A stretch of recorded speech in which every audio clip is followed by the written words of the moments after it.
Precious Alfred was the epitome of wealth and privilege. Born into one of the most influential families in the city, she had never known a day of struggle. Her parents, Mr. and Mrs. Alfred, were both successful business moguls, providing Precious with everything she could ever desire. Unfortunately, this opulence came with a price. Precious grew up to be haughty, rude, and dismissive of anyone she deemed beneath her. Precious spent her days immersed in a world of luxury, strolling through high-end boutiques where the latest designer clothes and accessories were always on display. She reveled in the thrill of finding the perfect outfit, often splurging on items that only the wealthiest could afford. When the sun set, her nights were filled with the excitement of exclusive parties.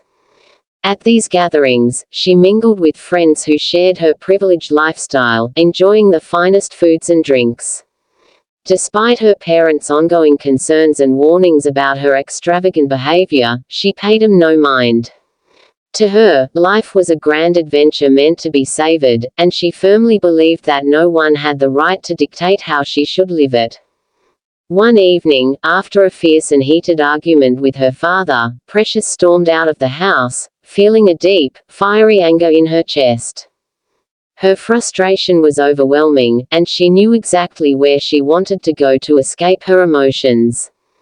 She made her way to one of the city's most infamous clubs, a place known for its wild parties and raucous atmosphere.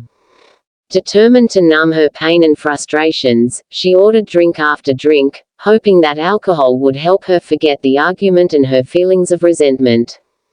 As the night wore on, she immersed herself in the pulsating music and the throngs of people dancing around her. The combination of the loud beats and the crowd's energy made it easy for her to lose track of time. Eventually, the alcohol took its toll, and she could no longer stay upright. Exhausted and inebriated, she collapsed at the bar, her head resting heavily on the counter as the world around her faded into a blur.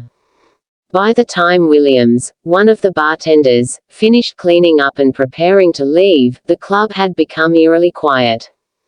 The once bustling space was now deserted, with only a few dim lights casting long shadows across the empty room. As he began to tidy up the bar, he noticed Precious slumped over, sound asleep and utterly oblivious to her surroundings. Williams tried gently shaking her awake, but she remained unresponsive, her deep intoxication making it impossible for her to stir. Seeing the potential danger in leaving her alone in her current state, he felt a surge of concern for her safety. Determined to help, he made the decision to take her somewhere safe. With great care, he lifted her and carried her to his modest apartment, a small, self-contained room located in a less affluent neighborhood of the city. Although his apartment was simple and humble, it was a secure place where she could rest safely away from the risks of the streets. It was the best he could do under the circumstances to ensure she would be protected until she was sober. The next morning, Precious woke up with a throbbing headache that made her feel disoriented and irritable. As she tried to open her eyes, she realized she was in a place she didn't recognize. The room was small and plain, with minimal furniture and simple decor that stood in stark contrast to the luxury she was used to. Confusion and discomfort filled her as she took in the modest surroundings, which only added to her frustration. Still groggy from the effects of the previous night's drinking, she struggled to make sense of her situation. When Williams, having heard her movement, entered the room to check on her, he was met with a flood of harsh words and insults. Precious, feeling both vulnerable and irate, directed her anger at him, blaming him for her predicament and the perceived inadequacy of his home.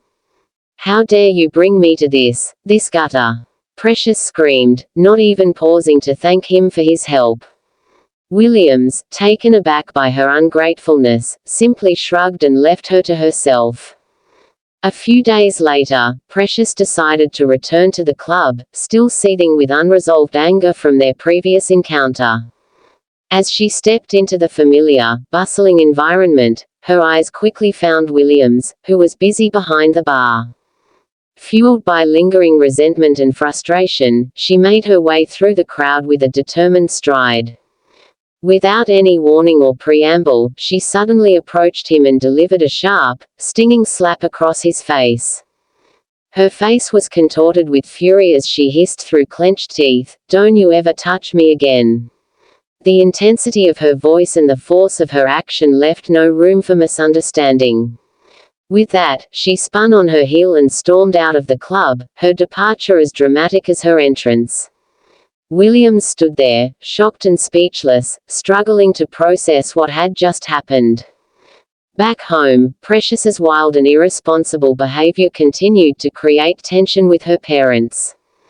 Her father, Mr. Alfred, was particularly exasperated by her frequent nights out at clubs and her excessive drinking.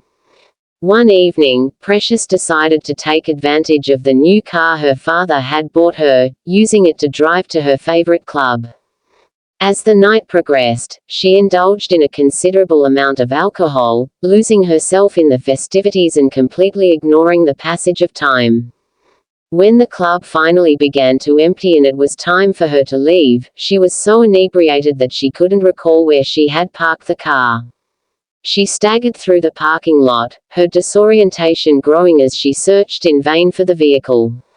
To her growing horror, she eventually realized that the car was no longer there.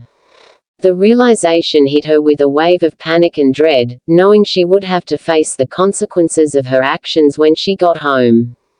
When Precious finally returned home without the car, her father was waiting for her, clearly furious and demanding an explanation.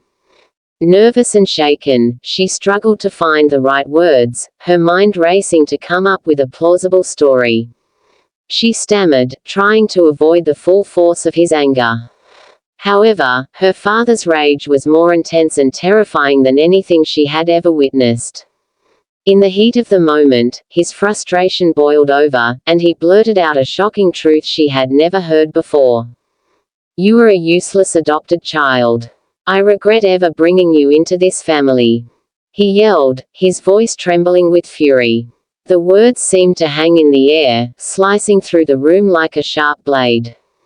Precious was frozen in disbelief, her entire world crashing down around her. The revelation that she was adopted was a devastating blow she had never anticipated. The shock was overwhelming, leaving her numb and unable to process the depth of her father's anger and the truth of her origins. As Mr. Alfred disowned her and declared that she was no longer welcome in the house, her mother desperately tried to intervene and plead for her. But Mr. Alfred was resolute, his decision final and unchangeable. Devastated and with nowhere else to turn, Precious reached out to her circle of friends, hoping they might offer her a place to stay during this difficult time. She contacted them one by one, explaining her situation and asking for help. However, each friend she approached turned her down, leaving her increasingly disheartened. It became painfully clear that her so-called friends had been more interested in her wealth and the perks of her lifestyle than in her as a person. The realization hit her hard. The people she thought she could rely on were nothing more than opportunists, and she was truly alone. With her options exhausted and her pride in tatters, Precious made the difficult decision to return to the bar where Williams worked. It was a humbling move, but she had no other choice. She found him behind the bar and, with tears streaming down her face, she pleaded with him for help. She asked him, her voice filled with desperation, to let her stay with him, hoping for even a small measure of compassion. Initially, Williams was hesitant, remembering the harsh way she had treated him during their last encounter. However, as he looked into her eyes and saw the genuine desperation and vulnerability she now faced, he felt a pang of sympathy. Reluctantly, but with a sense of empathy, he agreed to let her stay at his modest apartment, offering her a place to rest and recover.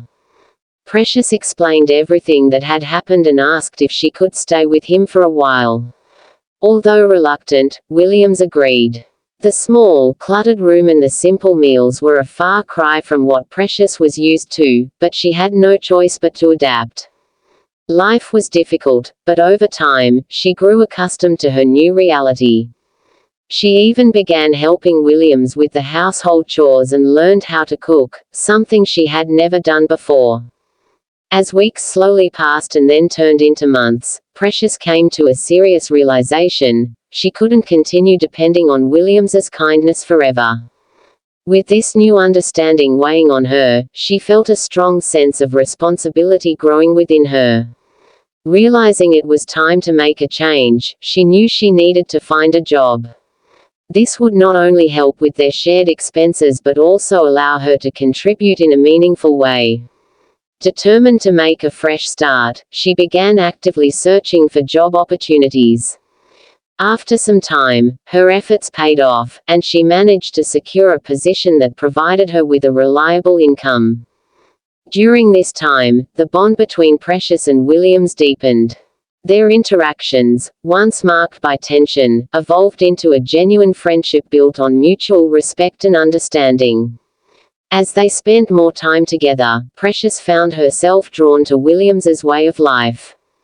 She admired his dedication to his work, his resilience, and the simplicity with which he approached life. His unwavering determination and humble lifestyle stood in stark contrast to her previous experiences, and she began to appreciate the quiet strength and contentment he embodied. Gradually, their friendship blossomed into a romantic relationship. Precious found herself developing feelings for Williams, and the connection they shared grew stronger. For the first time in a long while, she felt a deep sense of peace and fulfillment. She embraced the simplicity and authenticity of her new life, realizing that true happiness came from appreciating the small, meaningful aspects of everyday existence. 2 years later, Precious received an unexpected phone call. It was her father, his voice filled with remorse. He pleaded with her to return home. Precious, still hurt by his harsh words, hung up the call. But Williams, ever the voice of reason, urged her to reconsider. "They are still your parents, Precious," he said gently. "Even if you were adopted, they raised you and cared for you. Everyone makes mistakes." It took several weeks, but Precious finally decided to visit her parents.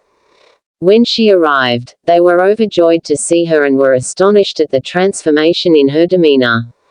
She introduced Williams to her father as the man who had taken her in when she had nowhere else to go. She also revealed their relationship, and to her surprise, her parents were fully supportive. They even offered to sponsor any business venture Williams was interested in pursuing. In the end, Precious's journey taught her humility, gratitude, and the value of true friendship.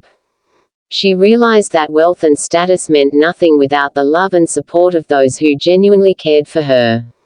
And so, she embraced her new life, not as the spoiled heiress she once was, but as a woman who had found true happiness in the most unexpected of places.